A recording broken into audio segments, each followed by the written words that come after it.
Ya, pada hari ini izinkan Kakak untuk menyampaikan materi mengenai qada dan qadar, atau lebih tepatnya iman kepada qada dan qadar Allah Subhanahu wa taala.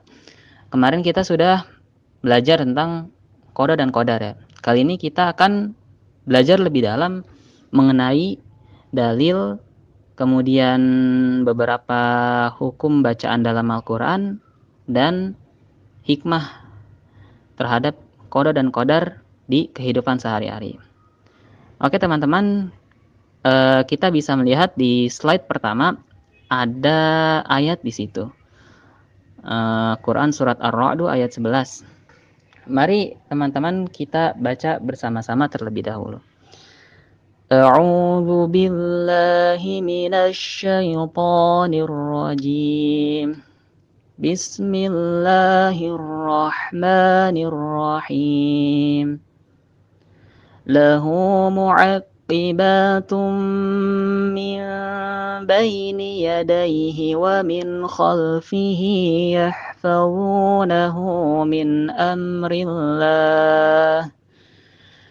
Innallaha la yughayyiru ma biqaumin hatta yughayyiru ma bi anfusihim. Wa idza aradallahu biqaumin su'an fala maradda lahu wa ma lahum min dunihi min wal. Artinya, bagi manusia ada malaikat-malaikat yang selalu mengikutinya bergiliran di muka dan di belakangnya. Mereka menjaganya atas perintah Allah. Sesungguhnya Allah tidak merubah keadaan suatu kaum sehingga mereka merubah keadaan yang ada pada diri mereka sendiri. Dan apabila Allah menghendaki keburukan terhadap suatu kaum, maka tidak ada yang dapat menolaknya dan sekali-kali tidak ada pelindung baginya. Quran surat Ar-Ra'd ayat 11. Sebelumnya mohon maaf teman-teman, di situ ada beberapa typo. Karena di sini agak sulit ya mengetik bahasa Arab dalam input bahasa Arab dalam Microsoft, sehingga di huruf hu tadi ada yang kelihatannya pendek padahal seharusnya panjang. Ya, kemudian kita lanjut teman-teman ya ke slide kedua. Di sini Kakak akan menjelaskan beberapa hukum dalam Al-Qur'an mengenai ayat tersebut. Dalam surat Ar-Ra'd ayat 13. Oke, a'udzubillahi minasyaitonir rajim. Bismillahirrahmanirrahim. Innallaha la yughayyiru ma biqaumin hatta yughayyiru ma bi anfusihim. Wa idza aradallahu biqaumin su'an fala maradda lahu wa ma lahum min dunihi min wal. Bismillahirrahmanirrahim. Kakak akan mencoba menjelaskan beberapa bagian tentang hukum-hukum dalam Al-Quran, hukum tajwid. Bismillahirrahmanirrahim. Innallaha. Nah, di situ ada inna, nun mati, nun gunnah. Apabila ada huruf nun di atasnya terdapat tasydid, maka agak ditekan bacaannya sekitar 2-3 harokat. Inna, bukan ina, tapi inna agak ditahan. Innallaha la di huruf la ada hukum bacaan mat asli, sehingga dibacanya sepanjang 2 harokat. La mohon diperhatikan panjang dan pendeknya. Innallaha la yughayyiru ma biqaumin hatta yughayyiru ma bi anfusihim. Nah, di kalimat anfusihim itu yang ditandai warna oranye ada hukum bacaan namanya ikhfa. ikfa hakiki. Apa itu ikfa? Ikfa itu artinya samar-samar, yaitu apabila di situ ada di situ ada huruf nun mati bertemu dengan huruf fa. Apabila nun mati bertemu dengan huruf ikfa, yaitu fa, maka dibacanya agak dengung, samar, dan dibaca sepanjang 2-3 harokat. Contohnya, bi'anfusihim, bi'anfusihim, bukan bi'anfusihim, tetapi bi'anfusihim, bi'anfusihim. Agak terdengar seperti huruf eng, tetapi tidak mutlak seperti eng. Ya, seperti itu. Ma bi anfusihim wa idza arada. Pada kata idza yang kakak tandain warna merah terdapat hukum bacaan mad jaiz munfasil namanya.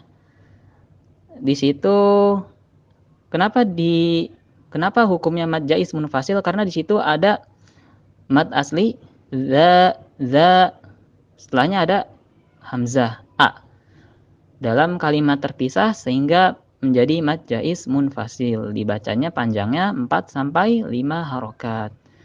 Wa idza arada, wa idza arada. Perhatikan panjang pendeknya. Wa idza arada, seperti itu. Wa idza aradallahu biqaumin su. Nah, kita bertemu lagi di kata biqaumin su. Itu ada hukum bacaan ikfa, yaitu ikfa hakiki. Di ikfa kali ini ada min ya, kasroh tain atau disebut dengan tanwin bertemu dengan huruf sin. Salah satu huruf ikfa sehingga dibacanya dengung, dibaca 2-3 harokat. Biqaumin su, biqaumin su, min su, bukan min su tapi min su. Ya. Biqaumin su'a. Setelah tadi ada hukum ikfa, kemudian ada yang warna pink ditandain, itu ada hukum mad wajib muttasil. Apa itu mad wajib muttasil? Hampir sama seperti mad jaiz, hanya saja mad bertemu dengan hamzah dalam satu kalimat. Su'a, su'a, 4-5 harokat. Biqaumin su'an fala, anfala. Kuning ikfa.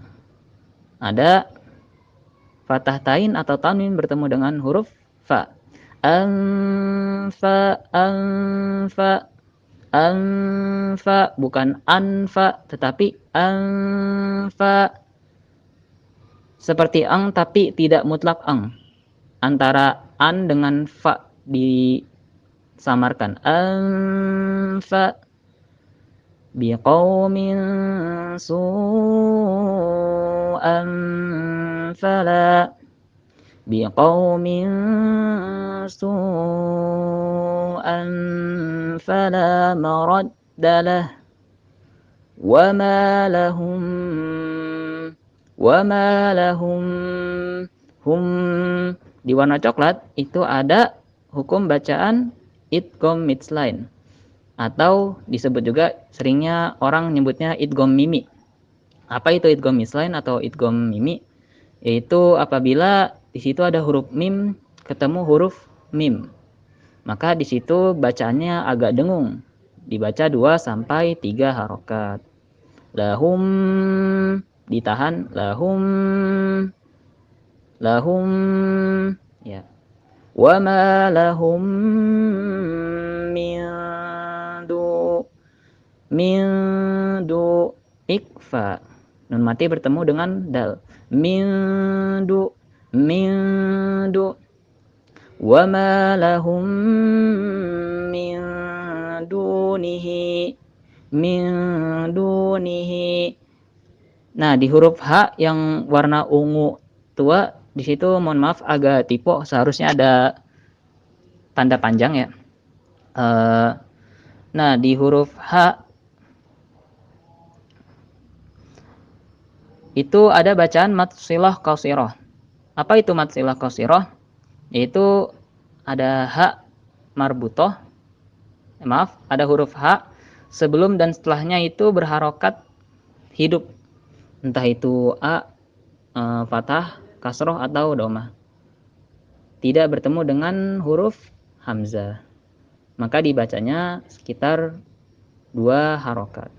Min dunihi, min dunihi, hi agak dipanjangkan. Kemudian miwal, miwal. Di situ ada hukum bacaan warna hijau nun mati bertemu dengan waw, yaitu disebut idgham bigunah. Idgham bigunah itu melebur.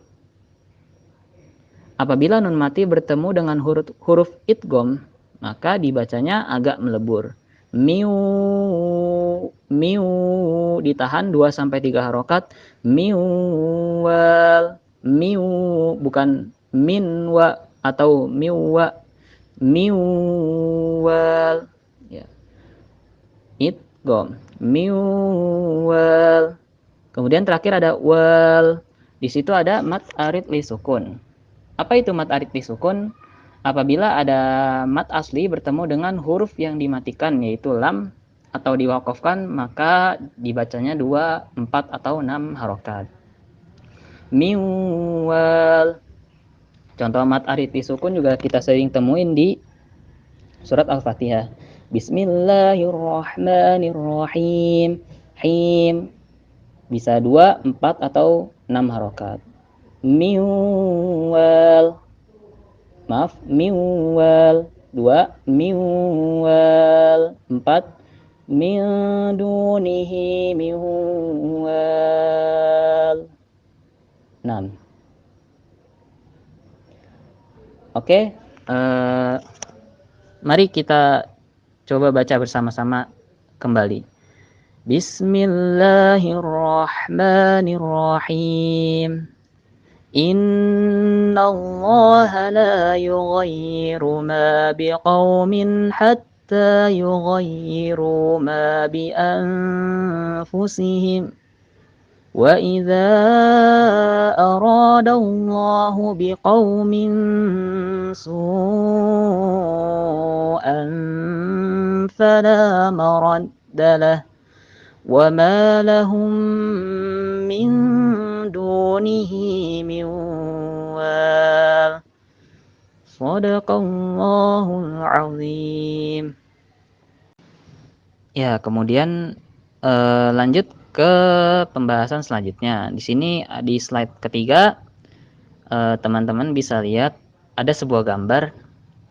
Tadinya ini lebih enak kalau diskusi ya, apa pendapat kalian mengenai gambar ini gitu.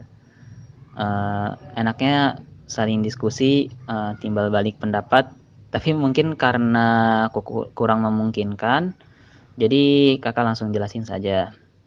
Oke, di sini kakak input gambar ini. Apa kira-kira menurut pendapat kalian mengenai gambar ini?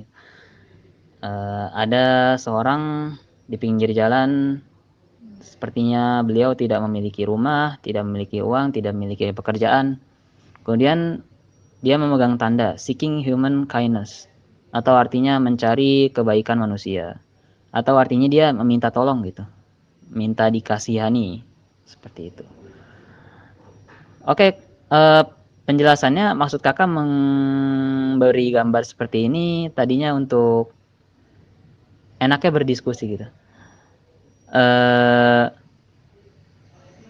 Jadi gambar ini kakak ingin menunjukkan bahwa kita sering melihat gitu banyak di pinggir jalan ketika misalnya kita di perempatan lampu merah, banyak ada orang Misalnya mohon maaf peminta-minta gitu.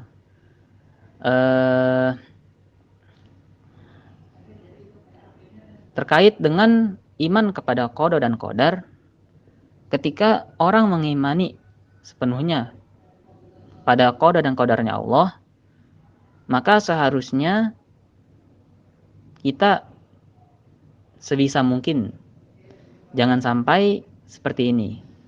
Menunggu, artinya maksudnya kayak menunggu takdir aja, minta dikasihani, sedangkan kita sendiri tidak berbuat apa-apa untuk mengubah nasib kita. Seperti itu. Ini adalah contoh gitu. Sedangkan fenomenanya kan di kita makin banyak nih orang yang minta-minta, dan bahkan minta-minta ini, pengemis ini malah dijadikan profesi. Waktu itu pernah ada yang dia satu keluarganya peminta-minta tapi uangnya banyak banget gitu, malah dijadikan profesi. Itu kan sebenarnya dalam agama kita kurang baik gitu. Kita tidak dianjurkan untuk meminta-minta, tetapi kita ada usahanya gitu. Seperti itu.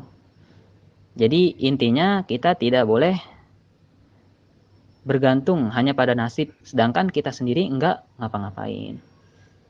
Sama kayak contohnya kita ingin masuk misalnya UIN Syarif Hidayatullah, kita ingin masuk kampus terbesar Islam di Indonesia. Tapi kita nggak ngapa-ngapain, hanya nunggu, tunggu aja, kali aja ada yang mau ngasih undangan. Nah, itu tidak bisa seperti itu. Gitu. Berikutnya di slide selanjutnya ada gambar apa ini? Ini ada gambar seorang yang bekerja. Apa relasinya dengan gambar yang sebelumnya? Ketika tadi kan dijelaskan bahwa kita tidak boleh hanya berpacu pada nasib saja. Kita di sini ada orang lagi bekerja ya, membuat bangunan atau seseorang yang bekerja gitu ya, berusaha. Nah, ini kakak ingin menjelaskan tentang ikhtiar. Ketika tadi sebelumnya kita tidak boleh berpacu hanya pada nasib. Nah, untuk mengubah, sedangkan kita tidak ngapa-ngapain gitu. Nah, untuk mengubah sesuatu kita harus berusaha. Nah, usaha masuknya ke ikhtiar. Ini contoh orang bekerja, ini adalah ikhtiar gitu. Nah, ikhtiar ini adalah salah satu yang menentukan gitu. Kan takdir kemarin kita bahas ada dua ya, takdir mu'alaq dan takdir mubram. Takdir mu'alaq itu adalah takdir yang erat kaitannya dengan ikhtiar manusia, dan takdir mubram ini takdir yang sudah tidak bisa kita ubah ganggu-gugat lagi, seperti warna kulit, kemudian kapan kita meninggal, di mana, itu tidak bisa kita tawar-tawar lagi. Sedangkan itu macam takdir ya. Sedangkan takdir mu'alaq ini takdir yang tergantung manusia bagaimana ikhtiarnya gitu. Nah, takdir ini berjalan sesuai sunatullah atau hukum Allah. Misalnya ketika kita lapar terus kita makan, maka akan kenyang. Kalau orang minum, maka dia akan tidak haus gitu. Kalau orang kebanyakan makan, maka dia akan gemuk. Kalau dia misalnya sering belajar, maka dia insya Allah bisa jadi pintar. Ikhtiar seperti itu. Nah, ikhtiar ini ada dua ya. Yang pertama, ikhtiar melalui doa. Maksudnya ikhtiar melalui doa itu ikhtiar spiritual ya. Doa ini benar-benar sangat penting juga, dan juga memang kita dianjurkan untuk berdoa kepada Allah gitu. Nah, kemudian ada ikhtiar. Ikhtiar ini usaha kita sendiri. Maksudnya usaha fisik yang dilakukan. Kemudian jadi misalnya nih, ketika kita ingin masuk universitas tadi, misalnya kita pengen masuk UIN. Kita doa doang, ya Allah saya ingin masuk UIN. Tapi ikhtiarnya nggak ada nih. Ya Allah saya ingin masuk UIN, udah berdoa banyak-banyak, tetapi kita ikhtiarnya nggak ada. Kita nggak ke kampus, kita nggak daftar sama sekali. Kira-kira bakal dapat nggak? Kemungkinan besar pasti tidak gitu. Nah, kedua doa sama ikhtiar ini harus dibarengin gitu.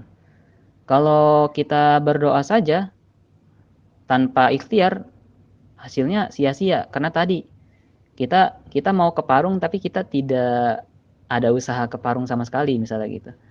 Dan ketika kita misalnya ikhtiar aja tapi tidak berdoa, bisa cuman kurang, agak gimana ya, kurang kurang bagus juga gitu. Nah, keduanya ini harus dibarengin. Kita berdoa, ya Allah, saya ingin misalnya masuk UIN gitu. Misalnya seperti itu ya.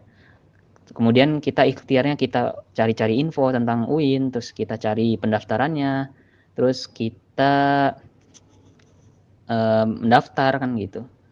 Itu insya Allah gitu. Allah bakal kasih.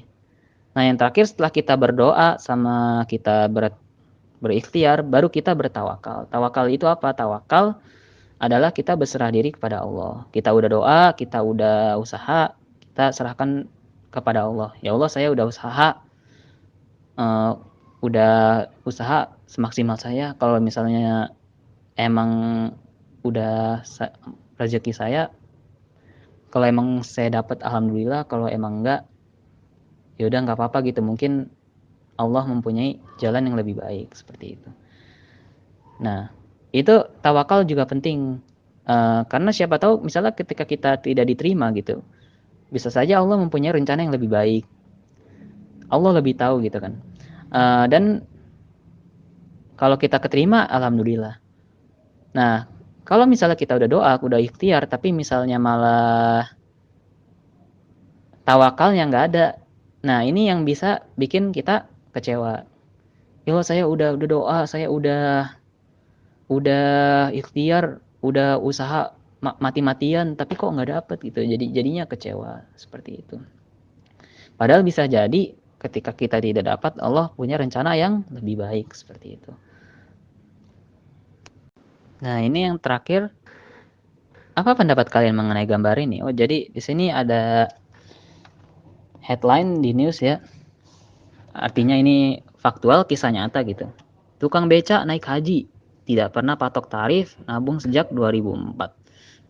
Kalau kita renungi secara logik gitu kan, tukang beca penghasilannya berapa sih gitu? Mohon maaf ya, maksudnya berapa sih gitu? Sedangkan naik haji itu biayanya tidak murah. Kalau sekarang aja bisa sampai 35 jutaan gitu.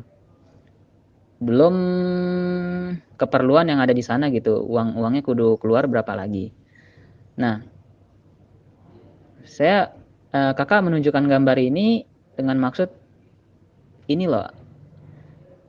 Ketika misalnya kita mau ikhtiar, kita sungguh-sungguh, insya Allah dapat gitu.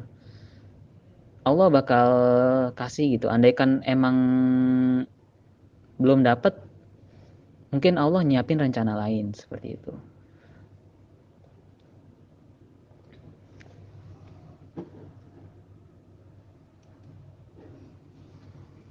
Karena hasil itu insya Allah tidak akan pernah mengkhianati usaha yang kita lakukan. Ya, ini slide terakhir. Dari ketiga gambar tersebut, kakak mau menunjukkan bahwa hal seperti tadi itu relate dengan ayat ini.